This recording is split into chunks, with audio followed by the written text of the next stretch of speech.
안녕하십니까. 드디어 현금 흐름표를 만나볼 시간이 되었습니다. 오래 걸렸죠? 이 친구 만나보려면 기본적인 내공이 좀 필요한데, 우리가 이제 준비가 되었단 말이에요. 열심히 공부했습니다. 그래서 이번 영상은 현금 흐름표의 원리를 알아보고, 우리 김 부장의 현금 흐름표를 살펴보는 시간이 되겠습니다. 저희 1회차 영상에서 소개해드린 회계 원리인데요. 잘 기억이 안 나실 것 같아서 잠시 다시 소개를 해드리겠습니다. 김 부장이 처음부터 이 회계장부를 만든 게 아니고 처음엔 이 가계부를 썼단 말이에요. 근데 가계부는 치명적인 단점이 두 가지가 있는데 그 중에 제일 첫 번째 단점이 아무리 열심히 써도 자기가 열심히 회사를 다녀서 도대체 얼마 남겼는지 손익 계산이 안 된다는 것이었죠. 그래서 수익에서 비용을 빼는 기업 회계 스타일로 장부를 바꿨죠. 여기까지는 이미 설명을 드린 바 있습니다. 이제부터는 여기에 추가해서 논의를 이어가 보도록 하겠습니다. 김 부장이나 기업은 이 이익을 남기려고 사업을 하죠. 근데 보다 근본적인 원초적인 사업의 목적은 바로 돈을 벌려고 하는 거예요. 쉽게 말해서 우리 돈 벌려고 장사를 하는 거잖아요. 기업도 마찬가지로 돈 벌려고 비즈니스를 하는 거죠. 자, 여기서 이제 손익계산서에 약점이 발생합니다. 김 부장이 이익으로 7천만 원을 계산을 잘 하긴 했는데 이 돈이 실제로 들어왔는지 안 들어왔는지가 손익계산서에서 커버가 안 되는 거예요. 예를 들어서 김 부장 회사가 어려워져서 3개월치 그 월급을 못 받았어요. 그럼 분명히 1년 1에서 수익이 1억 발생한 건 맞는데요. 수익은 잘 계산이 됐다는 거죠. 근데 실제로 들어온 돈은 9개월치 7,500만 원밖에 없으니까 이익은 7천만 원인데 연봉 입금액 7,500에서 생활비 출금액 3천만 원을 뺀 나머지 4,500만 원은 이 이익 7천만 원과 괴리가 발생하는 거죠. 이익 7천만 원도 중요한데 아니 그만큼 돈이 들어와야 김 부장도 먹고 살 거 아닙니까? 그래서 그동안 무시했던 이 가계부를 다시 활용해 보자라고 한 거예요. 현대식 현금 흐름표의 양식을 만든 원래 개발자가 누군지는 잘 모르겠지만 그분의 마음속에 제가 들어가 본다면 아마 이렇게 했을 겁니다. 안 되겠다. 가계부를 다시 활용하자. 같이 보시면 연봉 1억에서 7,500만 원만 들어왔으니까 기본적으로는 이것만 바꿔주면 되겠죠? 그러면 현금 수지가 1,500이 될 거고요. 재무상태표도 바뀔 거예요. 현금이 가계부의 잔액만큼 잡힐 거고요. 대신 매출 채권이 2,500만 원 잡히겠죠. 세 달치를 외상으로 일해준 거, 이거 회사한테 나중에 받아야 될 거 아닙니까? 김 부장의 자산 중에서 주된 사업으로 발생한 채권이니까 매출 채권이죠. 만약에 김 부장이 주된 사업이 아니라면 미수금 이런 걸로 계정 과목을 잡아주면 됩니다. 아직 받지 못한 돈 미수금이라는 거예요. 근데 김 부장은 이 투잡이라서 주된 사업이 두 개란 말이에요. 이 당시만 해도 회사만 다녔지만 지금은 잘 아시다시피 커피숍 오픈했잖아요. 자, 아무리 봐도 근데 좀 부족합니다. 손익계산서에 이익 7천만 원이 있는데 현금이 뒷받침이 되는 이익이냐를 지금 따져보고 싶은데 가계부는 이 덜렁 1,500만 원이 나와 있으니까 이게 잘 연결이 안 되는 거예요. 연계성이 많이 떨어져 보인다는 거죠. 그래서 양식을 좀 바꾸자라고 한 거예요. 어떻게 해요? 가계부를 활동별로 바꾸는 거예요. 자, 현대식 가계부의 기본 프레임 현금 흐름표를 보고 계십니다. 그림을 보시면요. 활동은 크게 세 개로 나눠져요.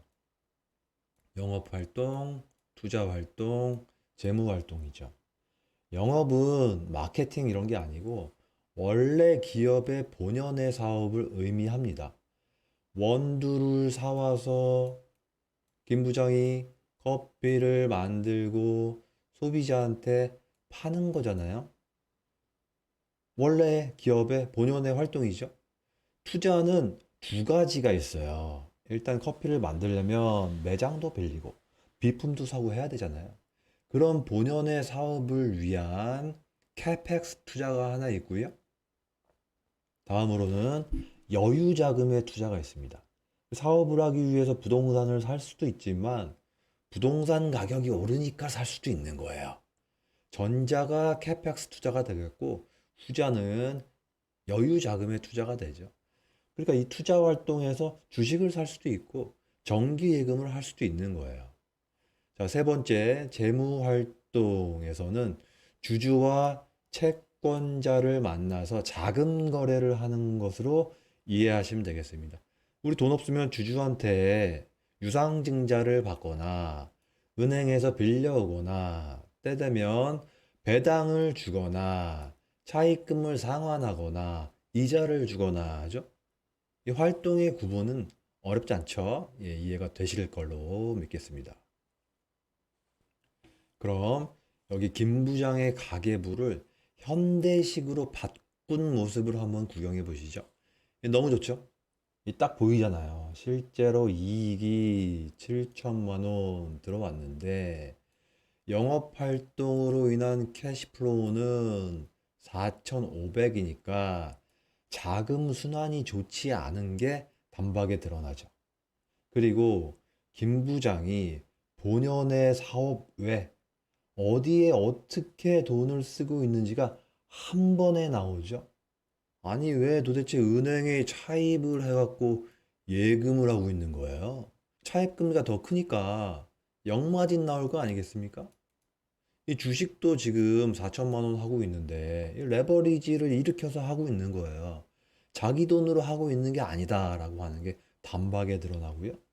지금 김 부장이 친척한테 돈 꿔줄 때가 아닌 것 같습니다. 아주 현금을 방만하게 운영하고 있는 게 눈에 확 띄잖아요. 그러니까 연봉이 작지도 않은데 왜 지금 부장이 되도록 집 한 채 장만을 못했는지 짐작이 됩니다. 그러니까 이렇게 업그레이드를 하고 재무상태표랑 손익계산서랑 같이 놓고 보면 엄청나게 도움이 되겠죠? 여기 손익계산서에서는 분명히 이익이 났는데 부도가 나는 회사를 심심치 않게 볼 수 있거든요. 이거를 흑자도산이라고 해요. 옛날에는 수익에서 비용을 빼갖고 플러스 이익이 나면 검은색으로 장부 마감을 했습니다. 지금 검은색이죠. 이걸 흑자라고 하는 거고요. 수익에서 비용을 빼서 마이너스가 나잖아요. 그러면 큰일 났잖아요. 그래서 빨간색으로 장부를 마감했어요. 마이너스 7천만 원 이런 식으로 써줬다 이거죠. 이걸 적자라고 하는 거예요. 빨간색이 한자로 적자니까요. 그래서 이 흑자라고 하는 말은 멀쩡히 이익이 난다는 뜻이고요.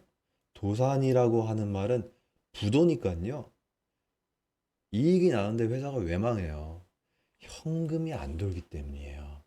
김 부장 연봉이 지금 1억인데 회사 사정이 너무 어려워서 절반, 그러니까 5천만 원 정도밖에 못 받았다고 해봐요.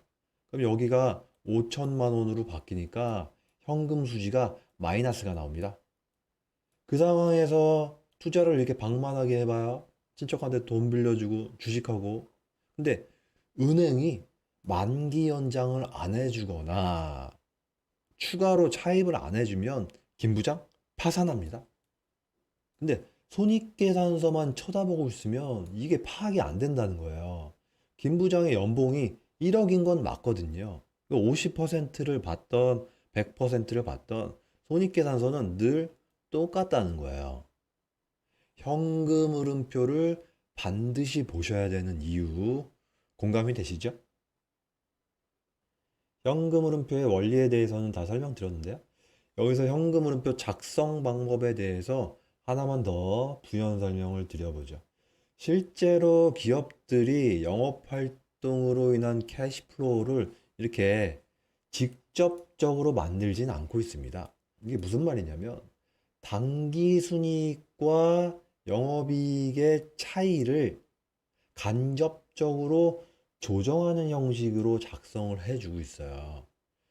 자, 출발을 어디서 하냐면요. 이 당기 순이익에서부터 출발을 해줍니다. 그리고 이익을 증가시켰는데 현금에 안 들어온 건 빼줘요. 여기서는 이 매출 채권이 해당이 되겠죠?